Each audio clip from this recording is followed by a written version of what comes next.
Perintah Kaisar Naga. Jangan lupa like, komen, dan subscribe RD1 Channel. Bab 3489 ide bagus. Dev, saat aku menangkapmu, aku akan memotongmu menjadi beberapa bagian. Ki Peijia, yang melarikan diri, berteriak dengan marah. Sejak dia bertualang, Ki Peijia tidak pernah begitu pengecut. Dia bahkan tidak bisa membunuh seorang biksu muda yang berada di alam kesengsaraan tingkat pertama, dan dia sangat ketakutan sehingga dia lari menyelamatkan nyawanya 2 kali. Malu, sangat memalukan. Ki Peijia tidak ingin lagi tinggal di medan perang para dewa dan iblis, dia ingin kembali ke gua menelan iblis secepat mungkin untuk meningkatkan budidayanya. Sekarang Dev dilindungi oleh banyak biksu tingkat 7 di alam kesengsaraan, dan Ki Peijia sendiri bukanlah tandingannya sama sekali. Saat Ki Peijia meraung, 2 sosok mendekat dengan cepat. Siapa ini? Ki Peijia mengerutkan kening, dia mengira Dev dan anak buahnya sedang mengejarnya. Tuan Ki. Saat ini, Ningxi dan Ning Kaichen bergegas maju. Ki Peijia memandang Ningxi dan Ning Kaichen dan menemukan bahwa dia tidak mengenali mereka, jadi dia bertanya dengan hati-hati, siapa kamu? Tuan Ki, saya adalah leluhur keluarga Ning di wilayah utara, dan ini adalah kepala keluarga Ning. Ningxi dengan cepat memperkenalkan dirinya. Keluarga Ning di wilayah utara.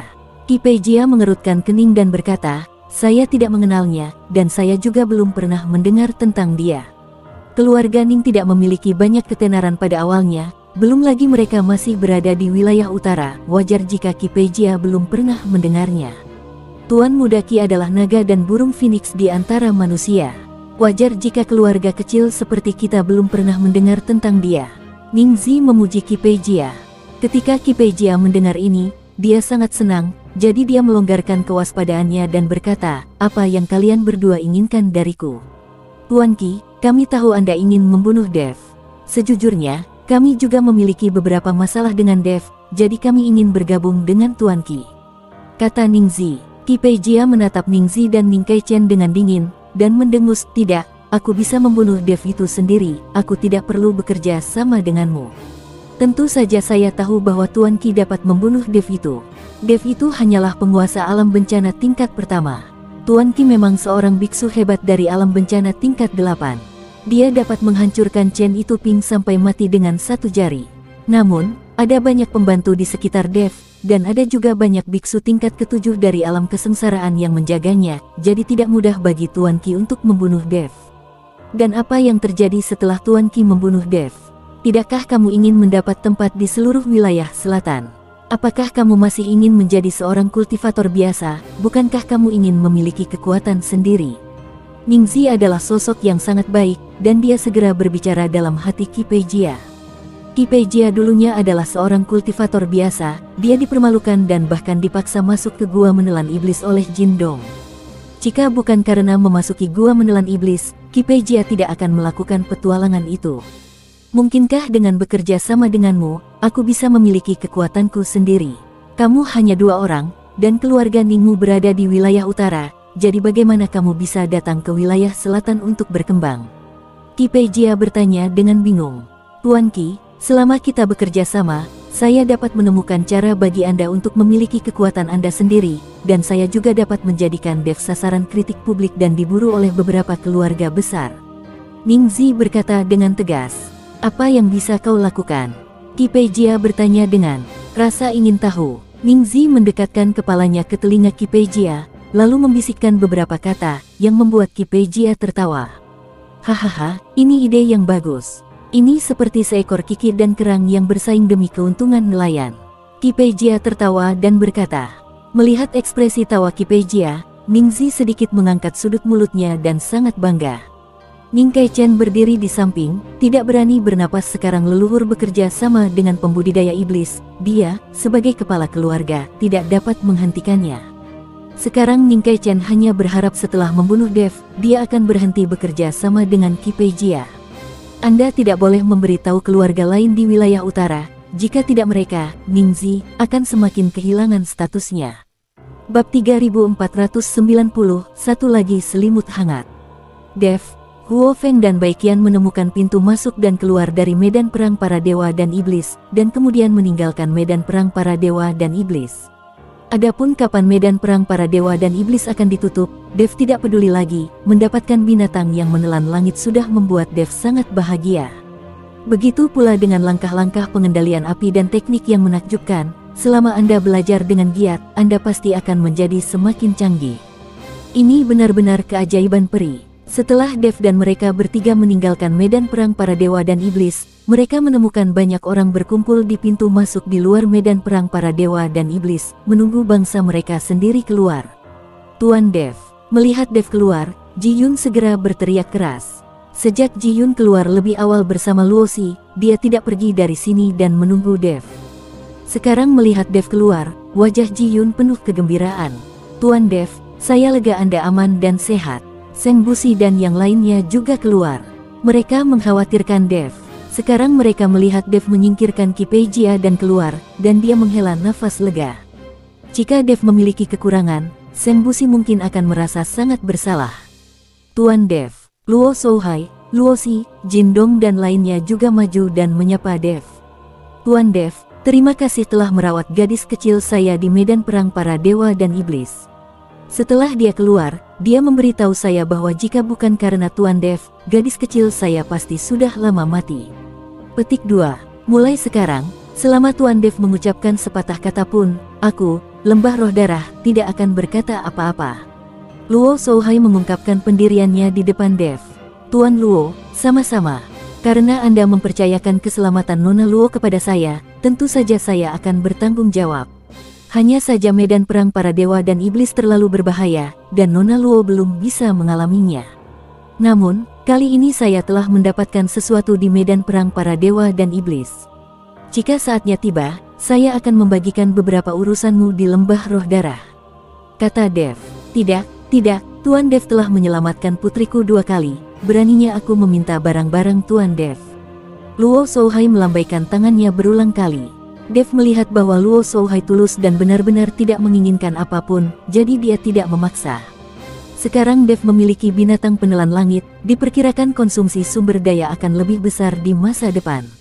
Dev sendiri membutuhkan banyak sumber daya, dan sekarang dengan tambahan binatang yang menelan langit, itu akan menjadi lebih banyak lagi. Tuan Lembah Luo, kenapa kamu tidak melihat orang tua hantu Gunung Iblis? Dev sedikit penasaran, mengapa hantu Gunung Iblis itu pergi. Gui Lao berada pada saat kritis untuk terobosan saat ini, jadi dia tidak bisa menunggu di sini. Dia telah memberitahuku bahwa jika Tuan Dev keluar dari medan perang para dewa dan iblis, dia tidak boleh meninggalkan Gunung Tianmo. Gui Lao juga ingin berkomunikasi lebih banyak dengan Tuan Dev, kata Luo Souhai. Ketika Dev mendengar ini, dia mengangguk. Dia tidak punya rencana untuk meninggalkan Gunung Tianmo, dan Dev masih memiliki beberapa hal yang belum selesai di Gunung Tianmo. Ki Pei Jia mengejar Dev beberapa kali dan membuat Dev sangat malu. Dev tidak akan melepaskannya begitu saja. Ada juga gua menelan setan, Dev juga ingin melihatnya. Sekarang setelah Bos Kai, Tuan Yao, dan yang lainnya telah pergi, Dev tidak perlu khawatir tentang apapun dan dapat tinggal di Gunung Tianmo lebih lama. Tuan Dev, kami harus pergi juga. Ini adalah tanda dari keluarga Seng saya. Tuan Dev juga berharap bisa menjadi tamu di keluarga Seng saya ketika dia punya waktu, sehingga saya bisa menjamu Tuan Dev dengan baik. Seng Busi berkata kepada Dev dengan sangat tulus. Tuan Seng, sama-sama. Saya pasti akan pergi ketika saya punya waktu. Dev tersenyum ringan. Tuan Dev, jangan lupa, Anda harus pergi. Seng Jiahui tersenyum, mengedipkan mata pada Tuan Dev dan berkata. Terlihat mata Seng Jiahui penuh kekaguman, seperti seorang gadis kecil yang melihat idolanya. Dev tersenyum dan mengangguk. Semua orang di keluarga Seng pergi, dan Seng Jiahui mengambil 3 langkah untuk melihat ke belakang. Tuan, menurutku gadis kecil ini telah jatuh cinta padamu. Tidak akan lama lagi kamu akan memiliki wanita lain untuk menghangatkan tempat tidurmu. Huo Feng berkata pada Dev sambil tersenyum.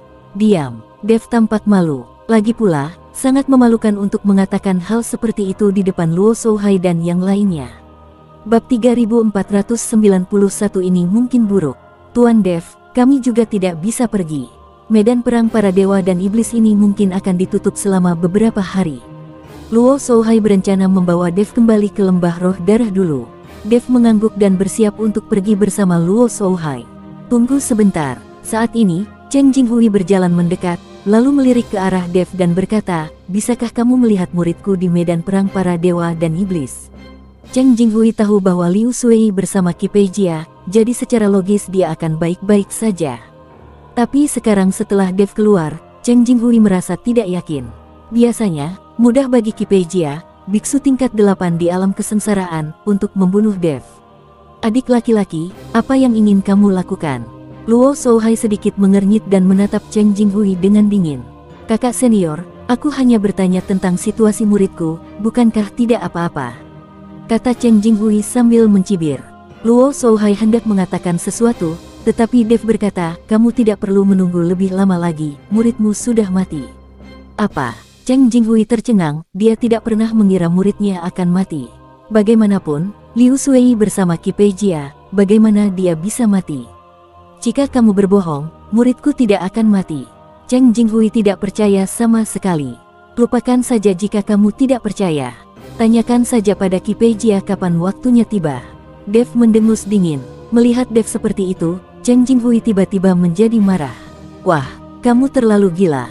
Cheng Jinghui meledak dengan telapak tangannya dan menamparkan Dev. Kekuatan alam kesengsaraan tingkat 8 meledak, dan jejak telapak tangan hampir menutupi ratusan meter, membuat Dev tidak dapat menghindarinya. Pada saat ini, bahkan kekosongan di sekitar Dev disegel oleh aura menakutkan Cheng Jinghui, membuat Dev tidak punya tempat untuk melarikan diri. Semua orang memandang Cheng Jinghui dengan kaget. Tidak ada yang tahu mengapa Cheng Jinghui tiba-tiba menjadi gila. Kamu sangat berani, kamu berani menyerang Tuan Dev di depanku. Luo Shouhai juga sangat marah, dan tubuhnya langsung memancarkan ribuan cahaya keemasan, seperti matahari yang terik di langit. Kemudian dia berteriak keras, menepuk telapak tangannya, dan gelombang aura melonjak, seperti sungai yang bergelombang, tak terhentikan. Pukulan dahsyat ini menuju ke arah Cheng Jinghui, dan kemudian bertabrakan dengan telapak tangan Cheng Jinghui. Ledakan. Setelah suara keras, kedua cetakan telapak tangannya langsung hancur. Mata Luo Shouhai dingin dan dia meraih Cheng Jinghui. Seluruh dunia berguncang, dan cetakan telapak tangan yang menutupi langit dan matahari muncul, meraih Cheng Jinghui. Murid Cheng Jinghui menyusut, dia tidak menyangka kakak laki-lakinya akan kejam padanya demi Dev. Meskipun keduanya berselisih satu sama lain, mereka tidak pernah putus di depan umum, dan mereka tidak pernah kejam padanya. Tapi kali ini, Luo Shouhai jelas ingin menembak mati Cheng Jinghui.